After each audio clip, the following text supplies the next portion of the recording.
Yasodhanandana Rajajanaranjana Yasodhanandana Rajajanaranjana Yasodhanandana Rajajanaranjana Yasodhanandana Rajajanaranjana Yasodhanandana Rajajanaranjana Yasodhanandana Rajajanaranjana Yamunatira Vanachari Yamunatira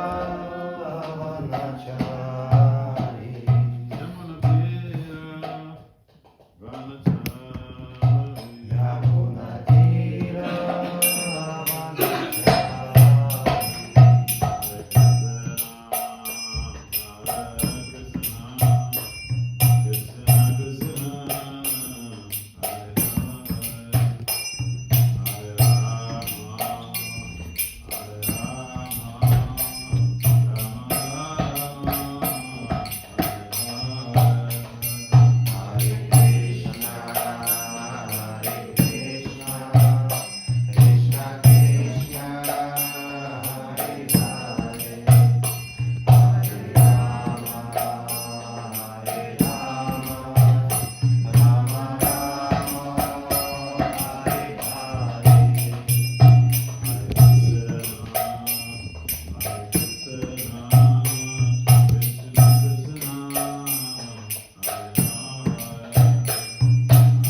Vira Hesi Bhakti Vasudeva Swami. Jai. Jaya Vishnu Bhagavatam Bhagavatam Kataya Astotra Zatasa Srimad Divine Grace the Bhakti Siddhanta Saraswati Thakur Goswami Prabhupada Jai. Ananta Kosi Vaishnavini Jai. Namacharya Sri Haridasa Kulki Jai. Prem Si Kahau Sri Krishna Chaitanya Prabhu Nityananda Si Advaita Gadadhara Si Vasari Si Gaura Bhaktivinoda Ki Jai Jai. Sri Radha Krishna Gopal Govinda Syama Kunda Radha Kunda Girgavadam Ki Jai Jai. Vrindavan Mathura Dham Ki Jai Mayapana Dham Ki Jai Jagannath Dham Ki Jai Ganga Maya Yamuna Maya Ki Jai Srimati Tulsi Devi Bhakti Devi Ki Jai Sama Devi Bhakti Devi Ki Jai Nitai Haribo. Our glories to the sum devotees, Hare our Krishna. glories to the sum devotees, Hare our Krishna. glories to the sum Hare Krishna.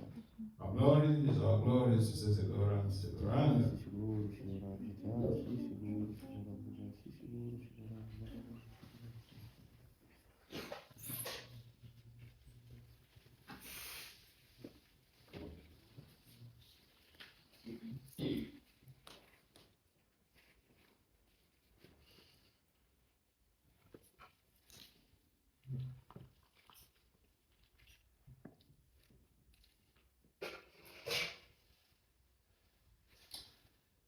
Om Namo Bhagavate Vasudevaya. Om Namo Bhagavate Vasudevaya.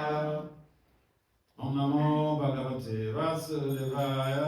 Om Namo Bhagavate Vasudevaya.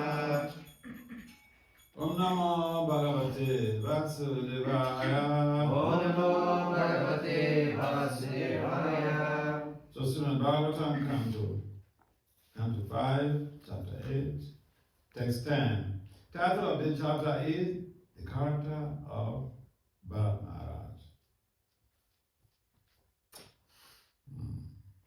So everybody here understands English? Yes. Hello.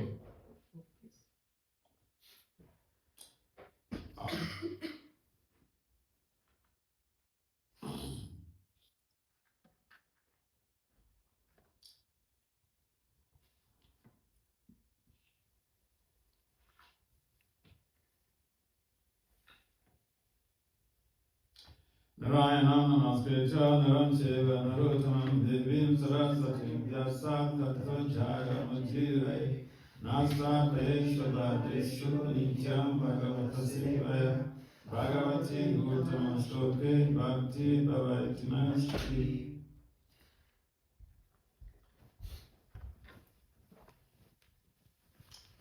So, is this written on the board? No. It's prose still, I think. Yeah, because we cannot recite it together. Then we. Alright, so that, this is the time to proper say it is the principle. You have all your, this is the age of, this is the digital culture. You have your smartphone and your tabloids, iPads, iPhones and iPods. So yeah, this is the time to purify those Gadgets.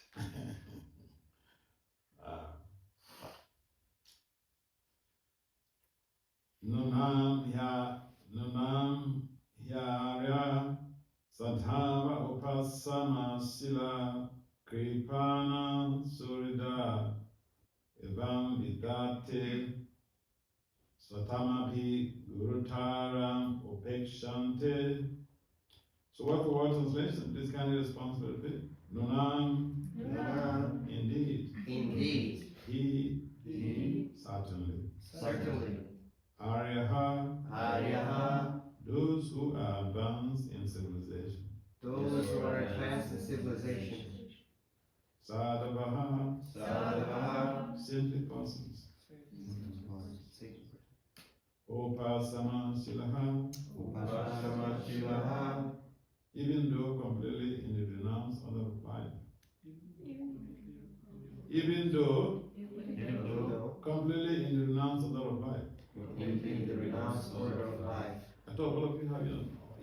smartphones? No? Okay. Kripa Suridaha, Kripa Suridaha, the friends of the helpless. the friends of the helpless. Evam Vida Ate, Evam Vidate, to execute such principles. to execute such principles. Swatam Api, Swamapi, even their own personal interests. even their own personal interests. Guru Dharam, Guru Dharan, very important. very important. Peshante, Upeshante, neglect. neglect. So translation and purport by divine grace. It's not Maharaja, so it's Bhakti Vasudeva Swami. Srila Prabhupada ki jai. Jai. Srila Prabhupada ki jai. Jai. Okay, translation. Even though one is in the renounced order, one who is advanced certainly feels compassion for suffering living entities. One should certainly neglect his own personal interests, although they may be very important, to protect one who has surrendered. Please candidate from this one.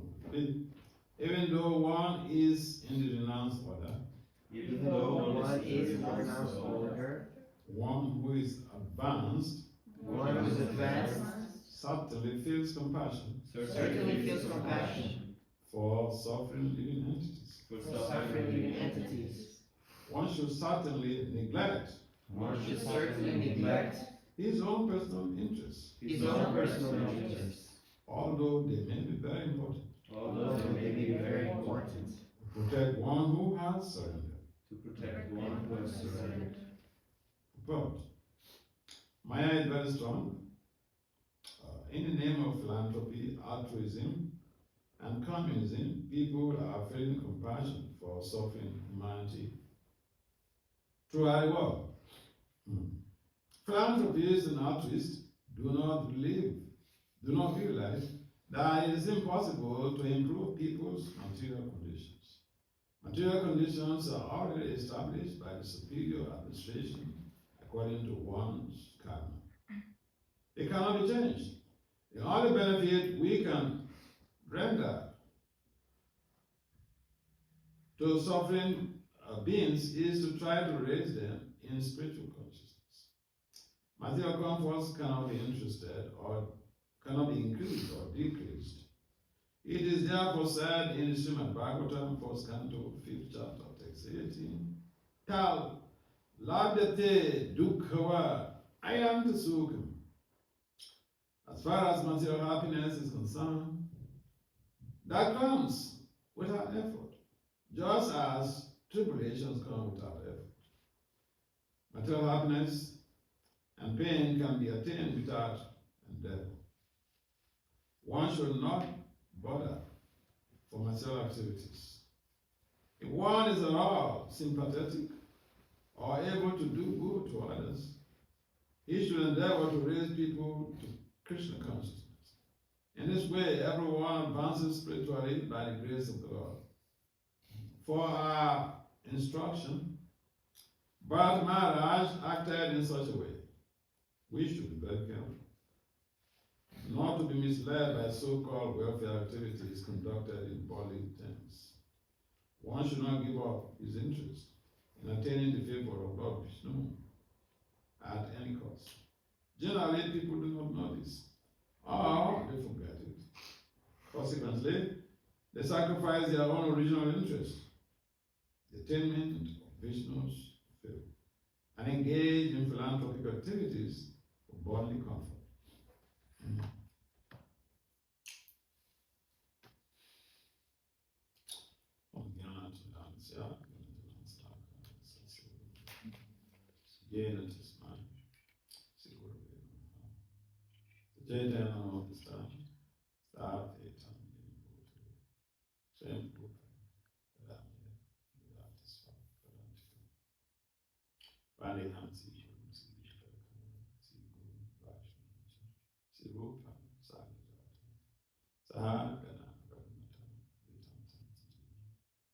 Sadvaita Sadvaita Parijana Sahita Krishna Chaitanya Sri Radha Krishna Pada Saha Ganalita Ishtakam Gitanscha Hey Krishna Karuna Sindhu Dinapani Nidapati Bhukesha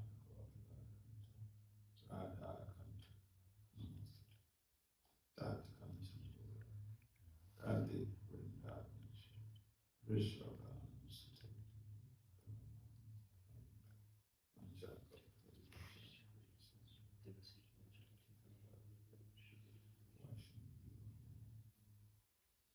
and Sri Krishna Chaitanya.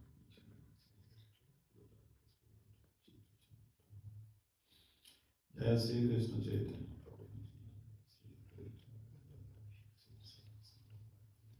Hare Krishna, Hare Krishna, Krishna Krishna Hare Hare Rama, Hare Rama, Rama. Namo Vishnu Padaya Krishna Prasthaya Bhutale Bhakti Vasudeva Swami. Namaste Saraswati Gauravani.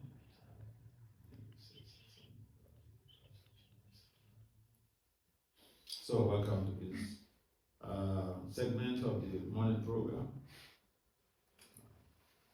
So for those who've been following up with this chapter, it's about Bharata Maharaj.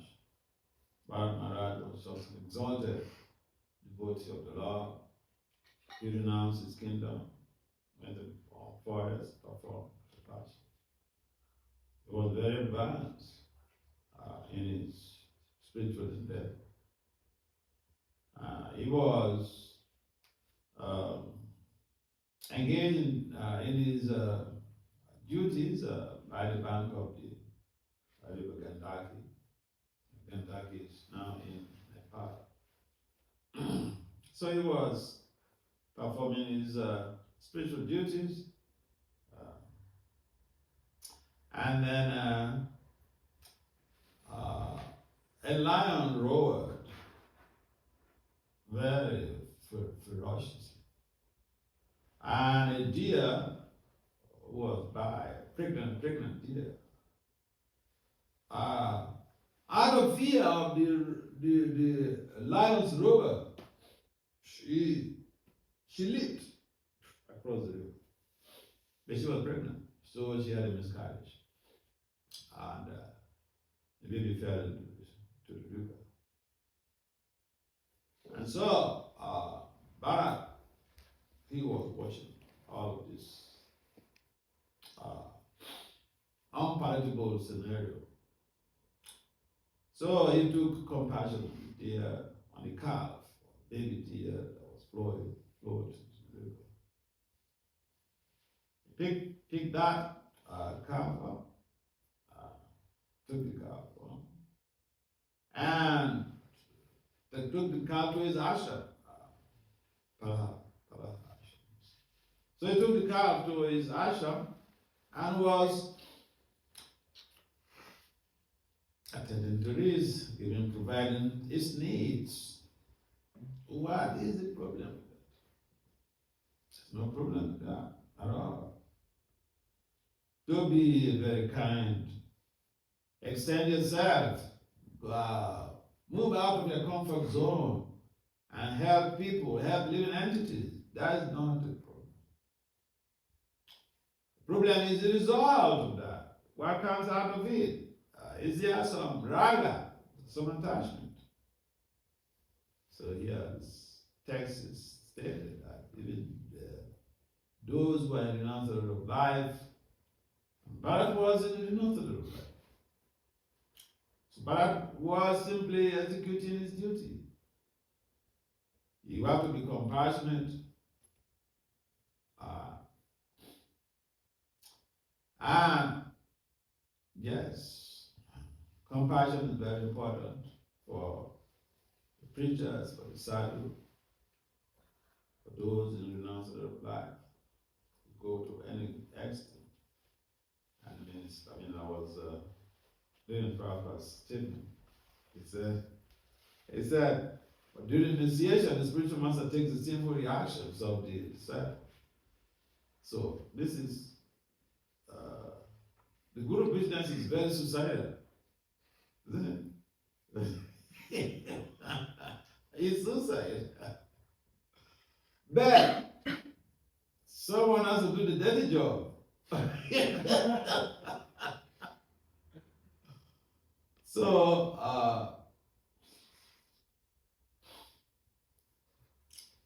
people take responsibility, and sometimes people take inconvenience. But for Bharata, it was not an inconvenience to him. He was joyfully tending to this deer. Deer is like a surrendered soul. Unlike care. I mean, it's like you have a child.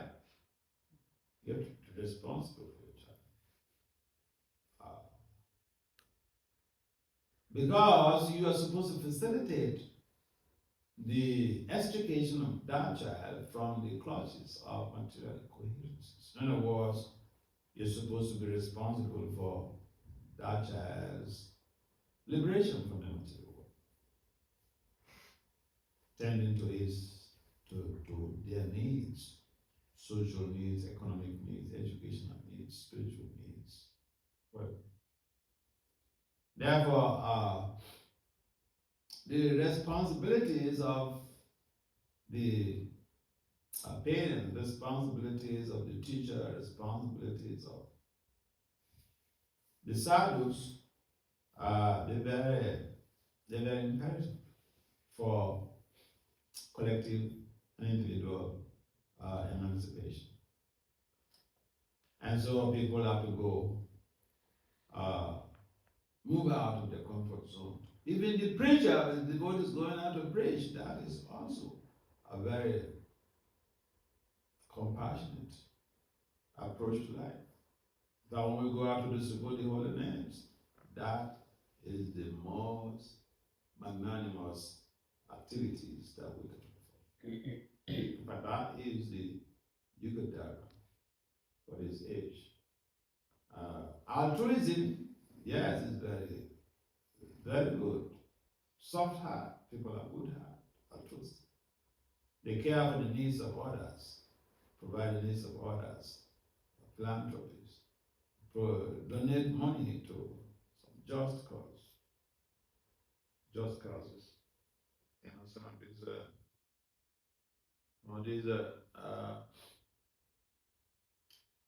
celebrities in America, they have so much money. And some of them are very much they invest their resources, financial resources, in helping the poor. Yeah, that is a good hand. But according to the poor, Bhagavatam is saying that, doing these philanthropic activities is to be able to try to keep the body in shape. What about the soul? What about the soul? Because people in general, they don't know about the soul. So they can deal with what they know about. That is the body. And so the real welfare is to leverage the consciousness of living entities. Okay. Because this whole comfort about material existence, Bhagavatam is mentioned. Prabhupada also made a reference to it here, 1:5:18. So that's very interesting verse.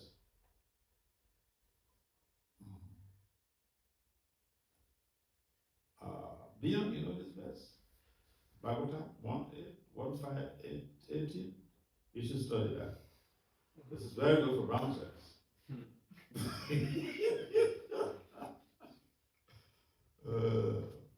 Tasheva hedro payateta COVID. So, in that verse that Prabhupada made a reference to here, it mentioned that someone who is really intelligent, this is what they do. Social life.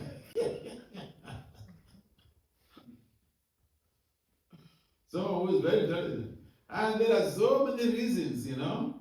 See, the philanthropists, they may try to give people some type of some social provisions, building houses for them, providing them with money, giving them, you know, giving them their school fees, all this stuff. But that is just this life. It's just this life. That's it. Even you provide the whole world with all of these social resources. It's just this life. Now, if we compare this social philanthropy and altruism to the benefits of performing devotion service, it's just like a speck.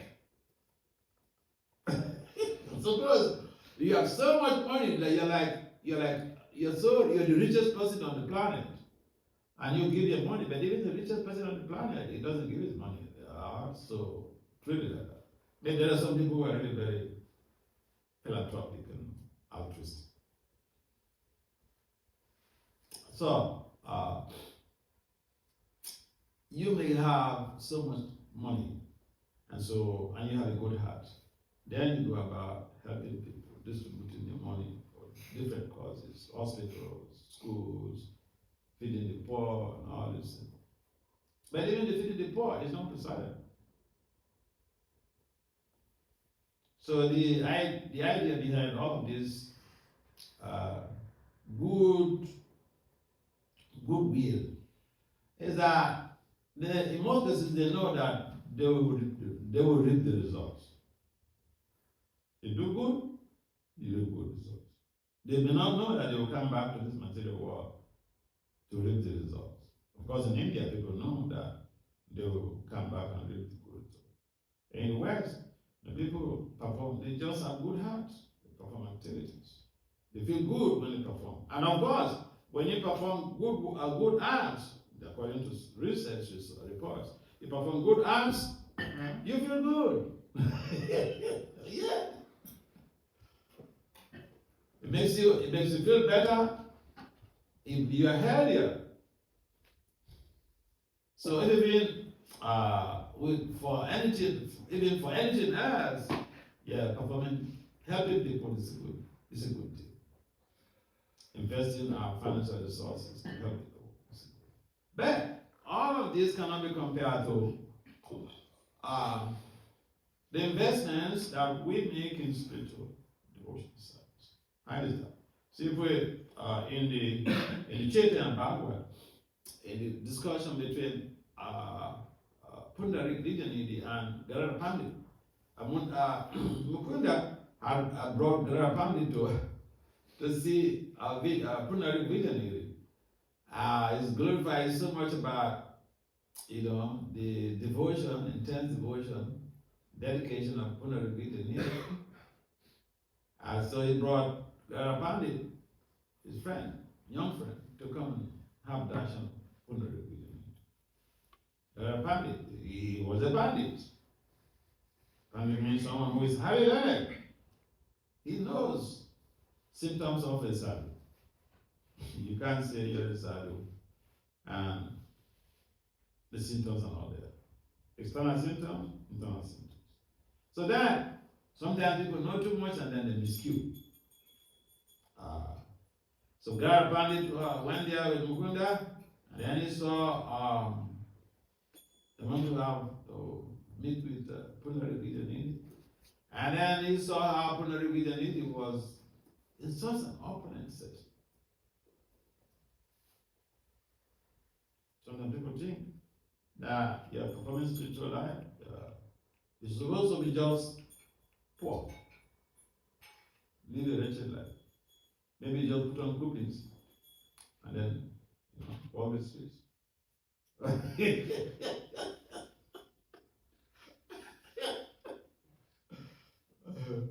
So in the West, when people go to India and then they see all this, they went to Kumbh Mela and had that type of That, I had that report in Western media.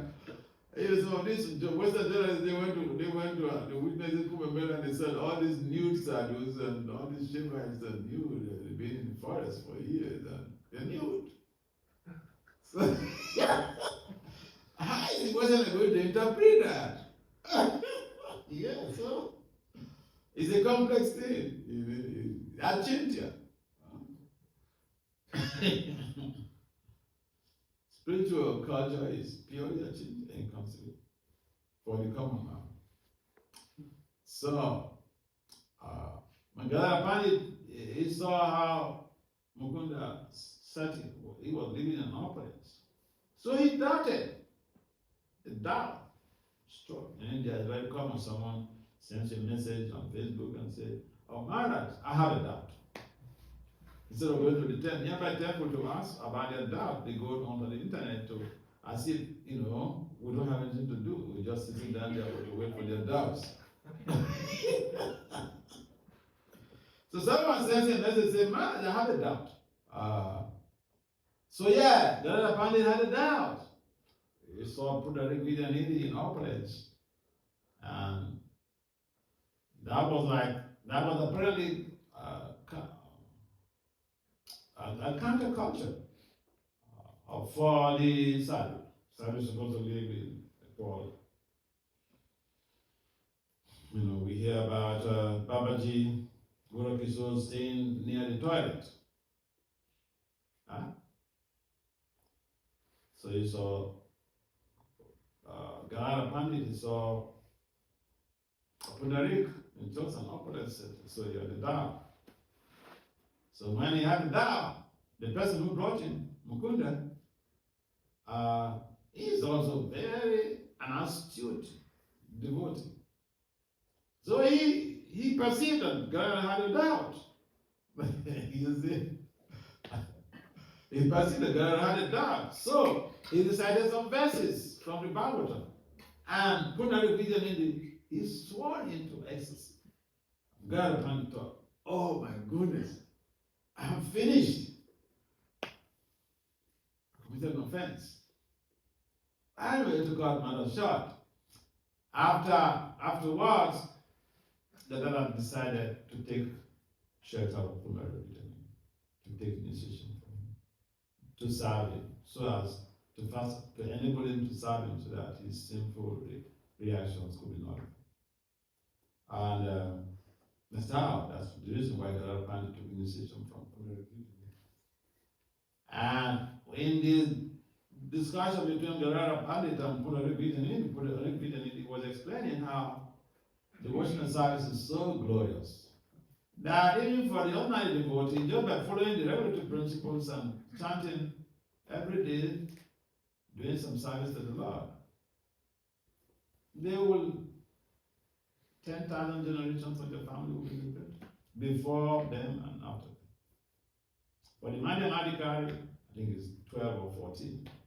Yeah, but for the Paramahamsa, 21 generations. So if even you are Elon Musk, supposedly the richest person on the planet, how many generations you're going to see? In fact, even Elon Musk, his own daughter came to the public and was castigating him. Young girl. So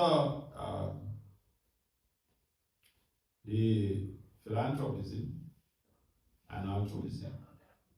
See, let's be clear. They are good ventures. But you cannot compare that to devotion, the results of devotional culture. And therefore, Prabhupada indicates in his purport here that we should invest our energies in Krishna consciousness, because this will facilitate our extrication from repeated death. No matter what you are, you suffer some mysteries. If you become a billionaire without devotional life, you will commit some crime. Like Trump. Yeah, he didn't go to jail, but the infamy for a charger and administrative warriors, they are churches. They have church spirits. So an infamy for an administrative warrior is worse than death. That's why he fought so hard to quash those 34 convictions, 34 counts convictions. But he went to the Supreme Court, and the Supreme Court are mostly judges he appointed in his first term.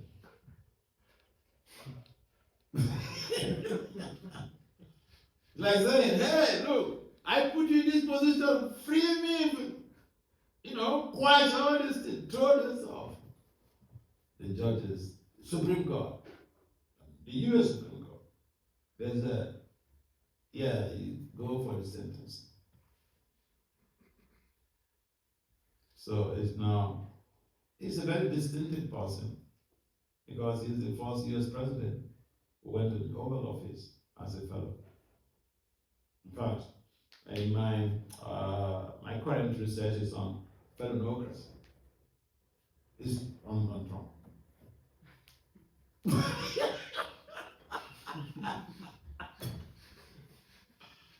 And the point is why this troubles devotional bankruptcy, spiritual bankruptcy. People get into trouble because of devotional bankruptcy. Because when someone is engaged in devotional activities, there are side effects. See, the goal is that you become purified and you go back to Krishna at the end of this life. That is the ultimate goal. But besides, there are side effects. I mean, it's like you underwent some therapy, say chemotherapy. Anybody here has undergone chemotherapy? Anybody? No. Okay. I can give you some idea about the side effects of chemotherapy. Sometimes some people they lose their hair. Yeah, cancer will be addressed, but that's terrible side effects. So, the system of Bhakti Yoga is also a therapy, because it purifies the living entity. It enables us to attain Krishna prema for anybody who is serious. A therapy is a process or a system where one is able to achieve a goal that could be unimaginable. It's like cancer. You have cancer is like a deadly. It's a deadly disease. But even if you're lucky, you undergo some therapy, and new therapies are being developed for different type of cancers. So, some of the therapies that are chemically oriented really have side effects. Our system, Bhakti Yoga, also has side effects. But the side effects are very good.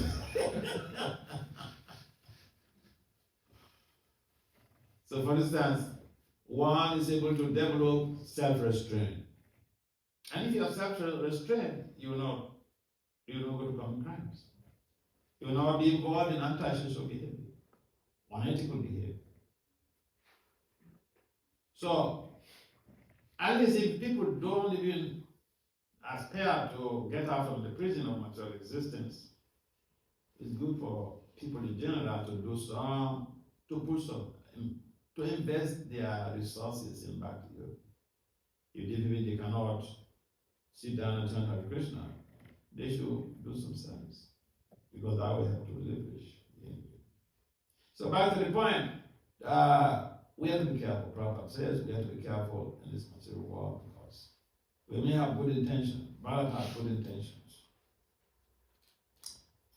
But it develops some attachment. The problem is not what we do, our bhav, mindset. You develop attachment.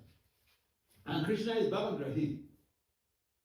He responds, or he reciprocates the entities, the embodied souls, based on their bhav. So, Bharat develops some bhav, rati bhav for the deer, attachment. And then one day, he was searching for this deer. He came to a point that he was so much absorbed in the deer. Thinking about the deer. He would go out with the deer. He would eat with the deer. It's love, no? Isn't it love? Yes.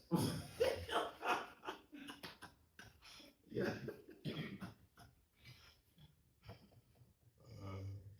We're talking about love in London, psychology of love.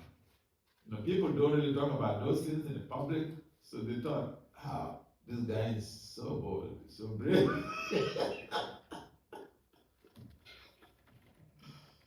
So, Bharat got into trouble. Not because of his service to the deer. Let's get this point straight. Not because of his service to the deer, not because of his compassion, because of the mindset.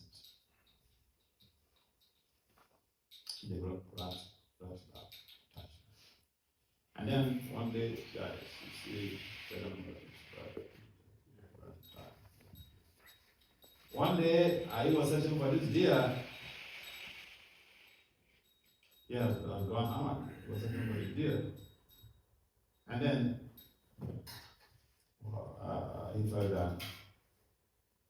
And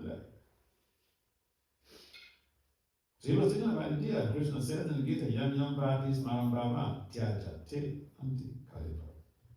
Whatever one remembers at the time of death, whatever consciousness we have at the time of death, our next destination will be based on our consciousness at the time. So that is how Bharata became a deer in a sense. We don't want to become deers in our next life. We want to go back home, back to God. So lesson to learn. Yes, we have to be kind, we have to be compassionate. We should not be attached to results. We should not be attached to our object of service. Because if we remember that object, then like Bharata, that's our next destination. There's nothing wrong in Bharata being compassionate to the deer. There's nothing wrong in Bharata helping this deer. The problem was he developed an attachment. The deer is described in this very chapter. The deer became his object of contemplation. And what you think about this, what you're going to develop attachment? While contemplating the object of the senses, one develops attachment. That's what Krishna said in the Gita. So, we have to develop, we have to utilize, we have to navigate through the material world as we become compassionate, or as we exhibit compassion. We spread our compassion on people, on embodied souls, without getting into trouble. Not making them our object of worship. Krishna. So Bharata, he even will not do his sadhana. So absorbed in taking care. This deer became his Krishna at some point in time. We can't replace. Nothing to substitute Krishna in our lives. So, any comments or questions?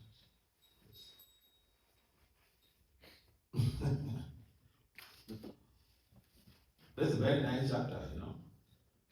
Yes, God. Thank you, Maharaj. Srila Prabhupada says in the purport, material comfort cannot be increased or decreased. Yeah. Now, if you look in the world, the last maybe 200-300 years, how industrialism has brought so much material prosperity to the world. And for example, if you look at transport, previously there was no cars, no planes, no trains. It was more troublesome to move. Sure. So there is more comfort, more convenience. Mm-hmm. So how is this statement true? It's true. I can explain to you.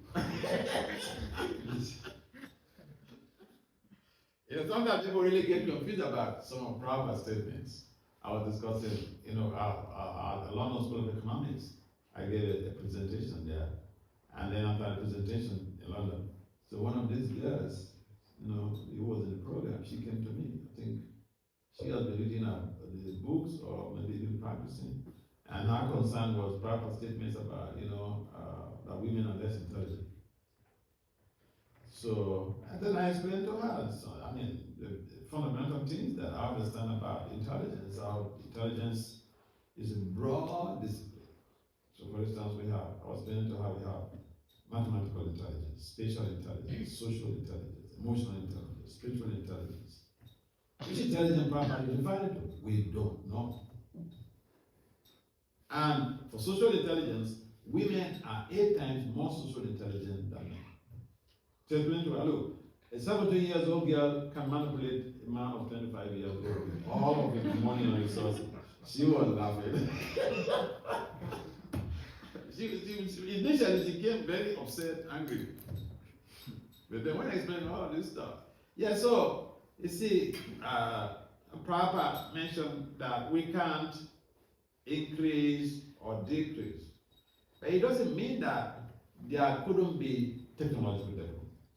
Planes, see, each time I'm aboard the plane, all these big aircrafts, I just thought, I would reflect, wow, technology, human brain, this big thing, they can float it in the air. If people can use this brain in serving Krishna, wow, the world would have been a different place completely. So, the decrease or increase is basically about quantification. Quantification in the sense that this very text that Prabhupada made a reference to, 1:5:18, Tasheta Hetu Prayate, Tat Labdate, Dukkha Ayantisu, Dukkha Ayant. See, our happiness and distress, we are successful, not based on our efforts only. It's been programmed. This is what you're going to achieve in this life. I'll give an example. 2 guys, they went to law school. I mean, American lawyers are like revered, like sages. They know the law. And 2 guys went to law school. One of them was very, very progressive. The other one couldn't even buy second-hand car. Fairly used car. The other guy couldn't even buy a fairly used car. They went to the same law school. So the point is that we have what we call destiny. We have performed some activities in our past life, and in this life, we are born into a particular situation where our accomplishments will be facilitated by by dint of the environment or by dint of the circumstances we are born in. And it is not that people, okay, look at the example of Trump. Trump is a simple person, a criminal. Not missing is there. He was also found liable for sexually assaulting a writer, Eugene. He was fined $5 million. That's the president. That's our president. So we could wonder. I mean, if it's somebody, not that lady was raising that issue during the talk at the London School of Economics. He said, Trump, how could he be the president? He's simple, he's a criminal. Yeah, people don't get into those positions of the president of the country by chance. They have performed some good work in their past life. And so the result of that good work is that they get big position. The problem is not the big position. How they use that position in this lifetime. How they use that position. So, yes, it's understandable. And it's very confusing when we find situations that people who are even criminals, they're increasing their wealth. They're buying private jets. So it looks like the enjoyment is, is progressive. But that is because of their past activities. So in a sense, it's not that it's purely out of their own deliberate hard work only. Again, even in our own, in the Damodar Lila, each time that Mother Yasoda tried to tie up Krishna to the wooden grinding water, there was a shortage of the rope, about 2 fingers. And so they tied us, I think, Vishwanath Chakravarti, don't remember the exact time. And then he explained that our efforts alone is not enough. We need the mercy of the devotee, we need the mercy of the Lord too.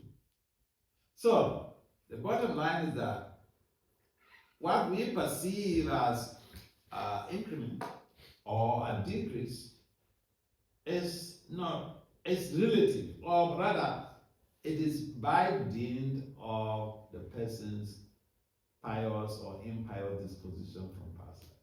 So they are propelled into part. Can you imagine why someone born in a situation is deaf, blind, and dumb? You see, I had one of my friends in America, very strong devotee. But he had his first son, and that really put him off to try to have another child. His first son was dumb, blind, and deaf. No, not deaf, dumb. And that alone pushed him to the wall. He was telling me how he was in India, and a saintly person approached him. And he said, hey, I know your problems. Your son is like this, like this, like this. I can make that son to talk and walk. But it means that he has to come back again to this material world. But if you sacrifice your resources, your life, to take care of him until he lives, you'll be able to become liberated. Which one do you want? He was completely alive, taken aback. He thought about it, he said, don't worry, don't treat him. I'll take care. I want him to become liberated. So, karma works in very mysterious ways. You can imagine somebody is working very hard, and then he gets into that type of setting. Some people will even blaspheme Krishna. Of course, I think the child was given birth before he came to the Krishna service. But The bottom line is that we don't really increase our material comfort because of our hard work in this very scenario. We have a lot of carryover. So whatever we are really passing through is from, from our past, from the samskaras of previous life. You see, I'll give you an example. See, when I was before I came to devotional side, I remember when I was in high school. My father used to write me messages like, he was an educator. He's living now. He was an educator. He used to write me messages like, I want you to go to, go get a PhD. I didn't know what the man was talking about. But later I come to know then, when I became a devotee, I thought, oh, okay, I have escaped him. But, but you know what? This same thing my grandmother told me, hey, Vasudeva, you go get a PhD. And that one, I can't say no. My father, I was able to escape because, I didn't, of course, at that time, I didn't even know what the guy was talking about. So, yeah, I'm talking about samskaras. It's very difficult to understand the complexities of samskaras. So, yeah, Robert said is very correct. We cannot decrease it or increase it. We cannot create anything based on just our personal efforts. Some people, they don't work so hard. But then, we have all the good things of life. Can you imagine? People go to school. In some cases, they don't even have a good job. They can't even buy their own house. I know people in America, all these rappers. I know a bunch of them, they have a private jet. Some of them did not even go to college. No, I'm serious. Yeah, some of them didn't go to college. So, what would you say about that? You think just people have to work so hard to become great achievers? Not only working hard, people have carried over sanskars. So that Prabhupada is unspokenly, that's what Prabhupada is referring to, that we cannot increase or decrease anything. But the beauty is that when we are in devotional service, we can change the whole of our character. Yes, what's the next question? Is it clear? A little bit? Thank you much, yeah.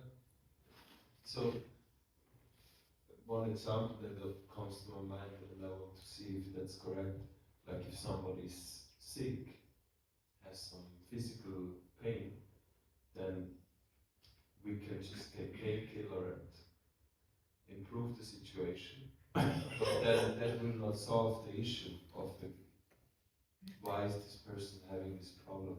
So the karma will always later on come back, and at the same time what you're saying, everything which happens is always on the purview of the law of karma. Yeah. But in devotional, yes, that's true. In devotional life, just like clapping before the tables, devoted karma is being pulverized. This is the power of devotional life. Otherwise, how would somebody just be, you don't need to become a Tempel president, you don't need to become a GBC, you don't need to become a guru. Just by being a devotee, chanting Hare Krishna, following the regulative principle, doing some service, that person is giving the credit, not just to himself or to herself, but to the families, generations. If they're mathematically, 40 generations. Paramahamsas, Uta, 21 generations. Is there any what's the name of that book? Chaitanya Bhagavat. In the conversation between Vidyanidhi, Kundalini Vidyanidhi and Karapani. Yeah, so the point is devotional life is very glorious. Very, very glorious. We should not toy with it, we should not play with it. There is nothing we do out there that will give us the benefits of devotional life. not only the individual, but people who do not even participate in doing anything. I have a cousin. He's a mathematician, so he tells me, so but then why are you doing this? Why are you doing this? So I said, see, I'm sacrificing my whole life for all of you. You simple guys, I'm sacrificing my whole life for all of you. You should be happy, okay? Yeah. It's rough, but this is the truth. Devotees, they're sacrificing their life for people who didn't yet to be born. Yeah. Any other questions? Yes, Mataji, some propose a man has asked a question, so we want to balance it so that it doesn't seem as if we are sidetracking women or relegating women to the background. I believe in balancing the situation, So yes, any ladies, how do you address your ladies? In America, people in general, everyone is called Prabhu.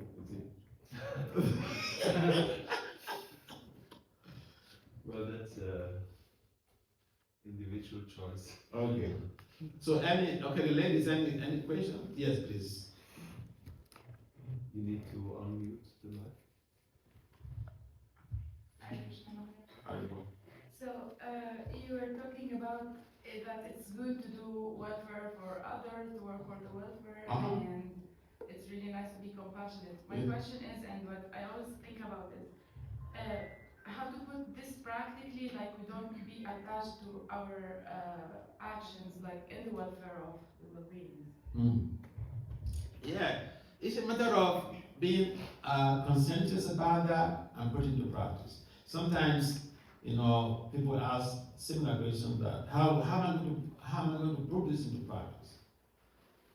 By putting something into practice, like in science, we have theories and models. And the theories and models give you a framework. Now, if you apply that framework in trying to address a particular problem, then you get the results. It will endorse that very theory or model. So it's a matter of application. We know the theoretical perspective. We know this is good. So we put into practice that attachment. Hey, Bharata, this is what happened to Bharata. Let me not be attached. I'm doing this, I'm helping this person. Let me not be attached to the results. I'm helping this dog. But I should be careful so that I don't become a dog in my next life. Because if I think about the dog, this is exactly what happened to Bharata. Yeah, so it's application. So it could be this simple, like. Yeah. Being conscientious and applying the model. This very model of doing the service, helping someone, helping an animal, whatever. But being detached. Don't get your rati should be for Krishna. Your attachment should be for Krishna. Then you get the result, positive result. If we transfer the attachment to an entity like a four-legged entity, we will endanger our spiritual. Any last question? Okay, in the absence of, okay, yes, go ahead. I have a question on this actually. Thank you so much for your lecture. So to this point that we shouldn't be attached, it's not so easy, and sometimes we really have attachments that are very deep, and to think that we are not attached is not helping the situation. So, but still we know that actually we have to be compassionate and so on. So when is the point where you can say, okay, I can try to do it and try to be not attached, but if you actually know that you will be attached in whatever, how much, like, if you know that there will be some attachment, should you still do it because you will get some good consequences, or should you not do it because at It's a some good, point you have it's a to good question. It's a good question. It's a good question. So here's the deal. If okay, let me give you an example of myself. I have a weakness. The weakness is attachment to family. So when I was growing up as a young boy, I had a very strong bond with one of my family members, my father's younger brother, uncle. And when I was in a boarding house in high school, he was in college, and he would come sometimes to stay with me during some weekends in the boarding house. So we developed that type of strong relationship. My father didn't look after me like that. Okay? So we have that type of strong relationship. And but then the problem with that is that sometimes people love you, they show all affection, love, but then tendencies to control you. That was that guy. Because then they didn't allow me to make my own decisions. I'll give you an example. When I was to finish high school, so I planned that I'll go to do my degree and in a military university. I wanted to become involved in the military. You go to do a military university, you come out with peeps like full lieutenant and all captain and all those things. So I like those type of stuff. So then I didn't tell anybody in the family. I just my friends. I have two friends, very close friends.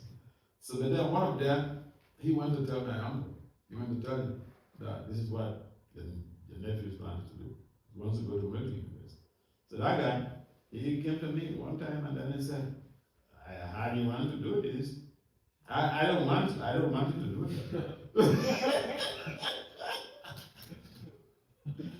So that's how I was kicked out from that aspiration. So I knew that, family members, they control me. So when I became a devotee, I didn't really go. I didn't contact with anybody. I didn't go visit family. How many years? 16 years. 16. So some of the kids that were born in the family, they're already, 16 years. I didn't know that. But then, when I became satisfied that, now, I'm a fully independent guy. No one can influence me. Then I went. I went and that guy who used to control me, he was begging me that, well, please, you try to come at least every year. And I just told him openly, excuse me, it's not possible, I'm very busy. So, my point is, if we know our weakness, it gives us a leverage. We know how to tackle it. So if I know I'm not going to be able to stand without being attached to this, then I should avoid that. That's my point.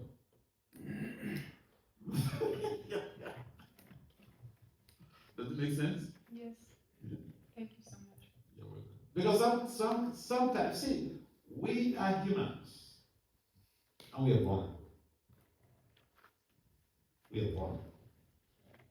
So, yeah, if we know something is going to, we can avoid being attached, then we should avoid it. Because we get attached, the attachment can maybe lead us. Yeah.